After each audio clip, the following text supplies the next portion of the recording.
guys. Hello, everybody. I titled this one today, Seeing Her Heart. And I want to share with you a little thing that happened. It was really a cool thing, that grace from God that happened yesterday between Lori and I. And some of you may have heard us talk about LAUGH, Love and Family. It's another little project we're working on. And Lori has been working on this.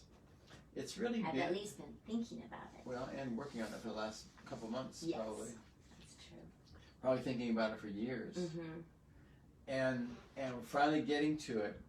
And she's been putting a lot of work into it, a lot of effort into it. And this is one of the areas of strength for her, because she worked with children. She worked as a teacher's aide. She worked as a teacher. She's done children's musicals. And we raised our 4 kids, from little to adulthood now. And so her just thinking about teaching kids is really a strength of hers. And so we worked together on when we did Love After Marriage. We worked really a lot, and I contributed a lot, maybe even more than her. In the beginning, you did most in of the it. writing of it and things like that. And then Lori worked with our youngest son, Brendan, and they did together. They worked on Single Life Workshop.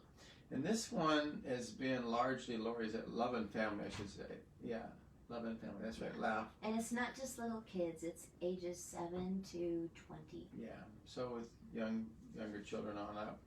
It's mainly been her ideas and her thinking, her brainchild on this one. And so, and bit by bit, she's been putting together ideas. Well, yesterday, for the first time, we sat down together, and she wanted me to look at what she's written in the first session. She's done the first few sessions, and she wanted me to look at it and write and kind of detail it out, what we're going to actually do and say. And you need to know my normal. Our personalities are so different. Like, this is like painful for him to do this. It's like shopping. Like, he doesn't like shopping either, so I know when he takes me out on my birthday to go shopping, he really loves me. Well, yesterday was one of those days. Yeah. I'll let you digress. This part of it, I don't even know all the reasons why, but when we're just talking through and trying to work out all the details of what we're going to say, it's really, really difficult. I normally get bored very quickly. I often get sleepy, and I can last an hour or two. Yesterday we went for 4 hours, so that was really good. Miracle. And it really wasn't hard. And that's why I would say something changed, and it was a gift from God, a grace from God. And I just kept having this thought come through my mind. Lori has invested a lot in this. She's invested, really put her heart and soul into this, doing the very best she can, because I know what she's like. She works hard. She likes to do things very well. And this is part of what's hard for me. When she does something like this, she's trying to think of every possibility. Children of all different ages, different parents, families of different sizes, and all the things that could be involved. She thinks through all those little details. And those are the things that kind of drive me crazy and just kind of wear me out. I don't think that way, and so it's really hard. And I just kept thinking, she's really put her heart into this. It's a creation from her, and she's made herself vulnerable by inviting me in to look at it, to evaluate it, make suggestions of what could be better, that kind of thing. And that just kept going through my mind, and I realized that wasn't normal for me. It really was a grace from God. I can't even tell you all the reasons why. Well, you have some ideas. Why do you think that happened? Yeah. But I didn't have to work at it. It really was from God. And I know He's been doing some significant things in me over the last few months, and this could be part of it. Mm-hmm. But you want to say what else you were thinking? Okay. I didn't know he was going to talk on this, and when he told me, I just went, oh, that's so sweet. But honestly, this whole thing I know is so important to God, this thing about family. And just in the time we are in history and everything else, we've had people all over the world for the last 5-6 years saying, when are you going to do something with family? And we go, we have an idea, we want to do that, but we couldn't move, we couldn't add something else to our poor team who's carrying the weight of all of this stuff. And so the time has finally come. Are you going to say something? I was going to say our poor team and our poor us. Yeah. We were so busy, we couldn't add it to true. our... Yeah, we needed to give ourselves a break.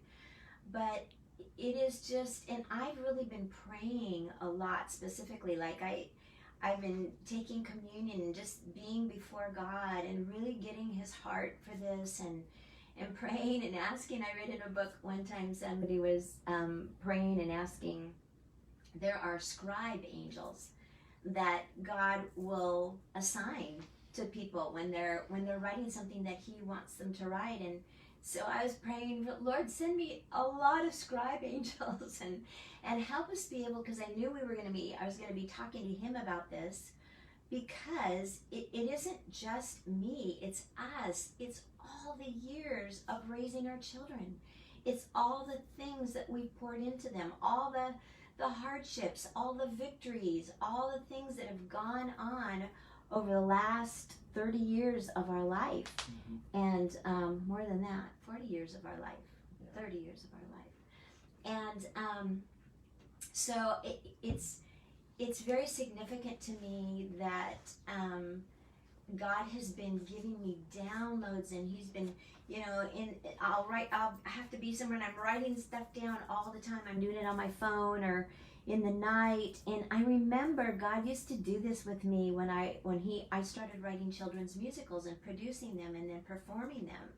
And we did that in the school district. We go around and do it at church. Middle of the night, I remember climbing over Barry to get a pencil and write down, a melody or a lyric for a song, and it just came really quick, and this is coming like that. So I know that it's God. I also know that the Lord told us, if you remember back when we had the fire, that he gave us a prophetic word, and he told us through several different sources that he was saving our house, because the revelation that was supposed to come out of us while we're in this house can't be delayed. It needs to happen right away.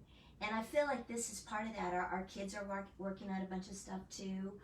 But so yesterday I was praying and just imploring the Lord and saying, God, I know this is your idea, and I know you want this. Would you come and be with us? Would you just release your presence? Would you send us any of the help that we need to do this? And so to hear him say this today, because I came in and I said, what did you want to talk on? And he goes, well, and he told me, and I just went, ah. And I realized that God had answered my prayers. And I think he's also helping us, because we have been praying together. Lord, help us know how to do this in a way that is really going to be able to minister to every family. And so I just felt like that was a huge thing for us to be able to work together, and him not be tired or whatever, because we're so different in our personalities and what our giftings are. Yeah. Another thing that just reminded me of, and oh, by the way, you can probably see her passion for this, her interest, her desire. It just is something that's very, very natural for her. Of how can we help families create a good, bonded, unified, loving family. But something that just I thought of as you're talking here is another thing we've been doing for at least a month, maybe the last couple months, is blessing each other's spirit. And in the day, we say this, pray this to each other. We say, I bless your spirit to trust God, every part of you to trust God, and all that he has for you, all that he's doing today, to trust him. And I bless your spirit to trust me and to trust whatever you see of God in me today.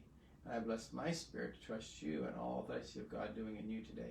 And I just think that could be another thing, a way God's answering those prayers to help us become more united in this too. Don't know, but bottom line is I'm very thankful for what God did for us, for me. And I'm saying it partly to acknowledge that, to give thanks to God, and hope, honestly, that it would remind me also for that attitude in the future. So I want to pray for you, just close by praying for you, especially for those of you who are like me, that are more task-oriented.